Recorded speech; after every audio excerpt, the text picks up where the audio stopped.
don't know, what did you get out of this stretch? There's so much to say. Obviously, didn't end the way we wanted. So it's still a little like an open wound. Some respects, a little bitter. But all in all, as you look back on the season, from a team perspective and then individually, you can't help but, be grateful for the opportunities and all the strides that we've made. I think if you would have told us, the end of December, at the end of November, that we would be playing this far, into our summer, we would have been like, not skeptical, but we would have been like, oh, really? So I think to be where we are and had the success we had it's a tribute, just to the guys in the locker room, the coaching staff. It's really reflective upon them. So we're very thankful. I know that's not the way you wanted to end the season as a team, but individually also kind of not getting to play the last couple of games, getting pulled for Jeff. What was that like for you? I mean, it's a team game. I've had some time to reflect on what happened, and yeah, personally I might be a little upset, but it was what was best for the team, and that's the decision that staff makes, and you respect that. And Glasser played amazing for us those 3 games and would have carried us, if we had the opportunity, to the Calder Cup, without a doubt in my mind, and that would have been okay by me. I mean, it's tough, because there's only 2 goalies on a team, and only one gets to play a night. But I was really happy for the success he had, and in light of what happened, obviously didn't play the best hockey that I wanted to play in those past 3 games that I had. But I think Glasser did a great job, stepped up, did what he had to do, and I thought the team responded well. And it's just another speed bump, another little piece of adversity to kind of build upon. And I'm actually thankful to have those experiences, because I think in the long run it'll make me better.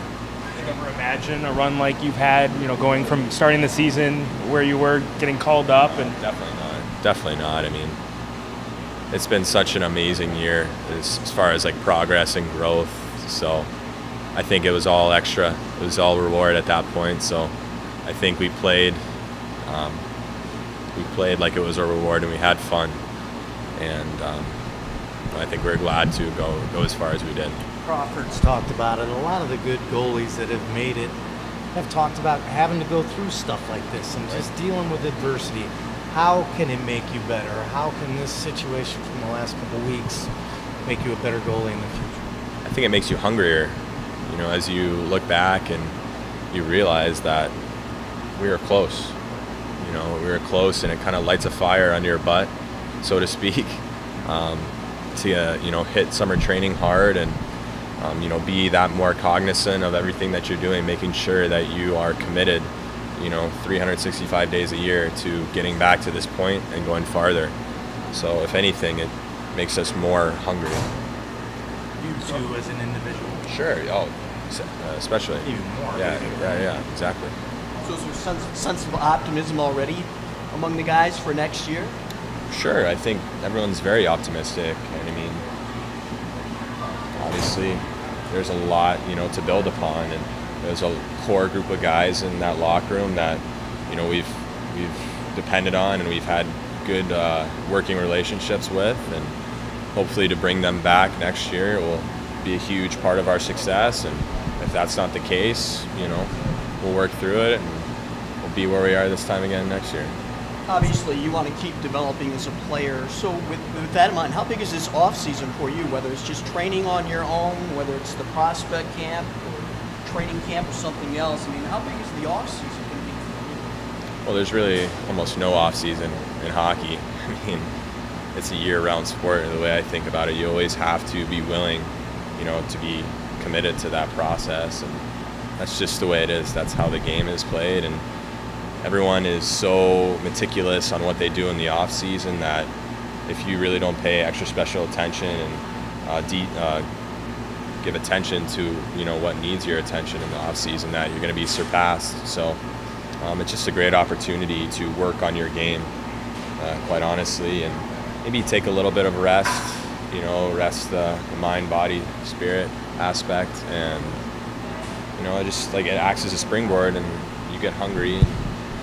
Probably by around mid-August, you're going to be like, all right, I'm ready for the season to start again. And that those 3-4 weeks, before rookie camp and training camp starts, you're rearing to get back out there. So just thankful for the time, to have, to commit to your game. So the off-season is a tremendous opportunity. So do you pretty much work out on your own? Do you have a personal trainer? Do you do anything special? I like to mix it up. I do a little bit of everything. I train by myself. I have a personal trainer. I train with some guys back home. It'll be different, seeing as it was my first pro season. Be going back to school and seeing those guys, and it'll be a good opportunity. I get to train with my previous strength and conditioning coach at Merrimack College a little bit. And this summer I'm going to Europe to train, and I think it's a great opportunity for me. Work with my goalie coach from back in California, Reto Search, and just to experience, a different way of life, a different train of thought. I think it'll only benefit me. What's your optimal path from here? If you were to look at the next year and set goals, or just kind of what do you want to attain? I think obviously everyone wants to make it to the big club. Everyone wants to make the Blackhawks roster, and at training camp it shows. But I think to have challenges, to have setbacks, I'd like to use those as springboards. I don't want things to come easy. I want, perhaps maybe it is good to learn the hard way sometimes. To go through these trials and tribulations. So to continue, I think my goals revolve around team goals first. Obviously team success. I might be playing well if we're having team success. If not, I still get to work on my game. But I think to have times, where you're not necessarily doubting yourself, but there is a sense of like, can I do this? And then you look back and realize the goals that you set beforehand, or the goals that you have achieved, have paved the road for that. So I think goals, it's tough for me right now to look and have goals, but obviously to put myself in a good situation for next year, get stronger in the summer, short-term goals like that, have good nutrition, be healthy, just a few things like that. Where in Europe are you going? Switzerland. Yeah, I'm going to be training in Switzerland for around a month. Visit some friends in Italy and Germany, maybe Sweden. So we'll see. You mentioned that situation might make you hungrier for Jeff. Did it make you mentally tougher? Can you tell yet? Yeah, sure. I think it did. I think it was an experience, and it's still fresh. I think it taught me that your impact isn't always felt when you're playing or when you're not playing, or it is felt when you're not playing.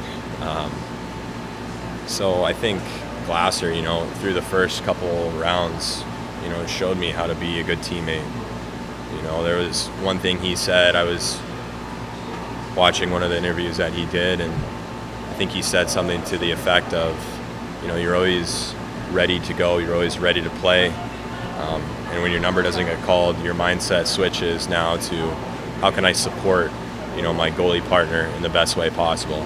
I thought that was a really professional thing of him to say, and I did my best to embody that when the roles were reversed. So just super thankful for the impact that he's had, and it'll definitely make me hungrier and I think mentally tougher. I think if you have to view it the right way, though, it's very important is contextually. Right, yeah, contextually, and if you use it as a springboard, to get back out there and train and earn it every day, I think that's the right way. You can't look at it from a sense of, like a selfish standpoint and be like, why am I not in? You can't look at it like that. It's what's best for the team, and sometimes what's best for the team isn't always you. You want to be what's best for the team, but sometimes swallow your pride and be a good cheerleader on the bench and support your goalie partner and your team.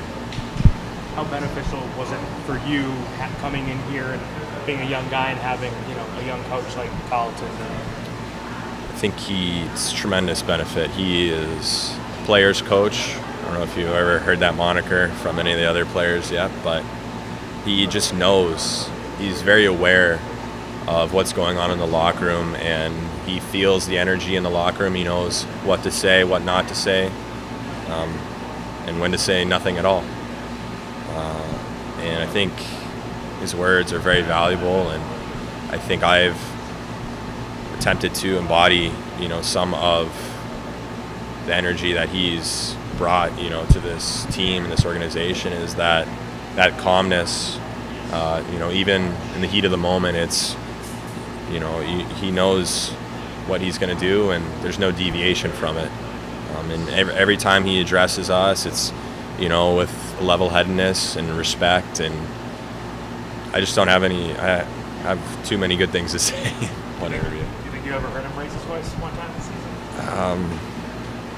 Perhaps. I mean, well, that's the thing. He knows when to kick it in the rear. So he's very conscientious, and I think the experience that he's had, coaching overseas, it's only helped him, strengthen his arsenal, as a coach, to deal with different players, coach in a completely different country and a language that's foreign to him. So maybe a mix of that with just the type of person that he is. He just brought this calm demeanor to the team, and I think in times of questioning, by the guys, he was there with the answer. When you got sat down, was it just you and him that talked about it? How did that go? Was that just a quick 2-minute kind of thing? Did he help you through it at all? In regards to when you got pulled out for Jeff? I don't even think there was a conversation. There wasn't? Didn't even need to be. It was just eye contact, and it's something that didn't need to be communicated by words. Like, I was aware of the situation, and I mean that's pretty much it. I mean, that's more of an internal. They didn't pull you in and say we're going with Glass next game? I mean, before the game, Just before. Yeah, I mean, they tell you who's going to start, and there wasn't anything formal that needed to be said. The decision was made out of my hands, and I understood it. There's nothing that I needed clarification on. It was pretty black and white. I could, see it for myself. So, but everything was done in a professional manner and with respect. So, hats off to the coaches, and a big thank you to, the organization, from the top on down. I have nothing but good things to say, and very thankful for my opportunity with the Blackhawks, with the IceHogs, and even with the Fuel. It's been a crazy ride this year, and look to get back at it next year. What do you think year 2 of you as a pro has in store for you? Sorry, say that again? What do you think your second year as a pro has in store for you, knowing how? Sure. Yeah, I'm not sure. I mean, you look at this year, anything can happen. Anything can happen. So just focus on the summer ahead right now. We'll address, that when it comes time, but I think my energy is best focused on these next 2-3 months before training camp starts, just making sure my mind, body is ready to, get back out there and compete for a job again. And it's an annual thing, you just start over again. So every success that you had this year, or every failure you had, is wiped away, and you have to earn it all over again.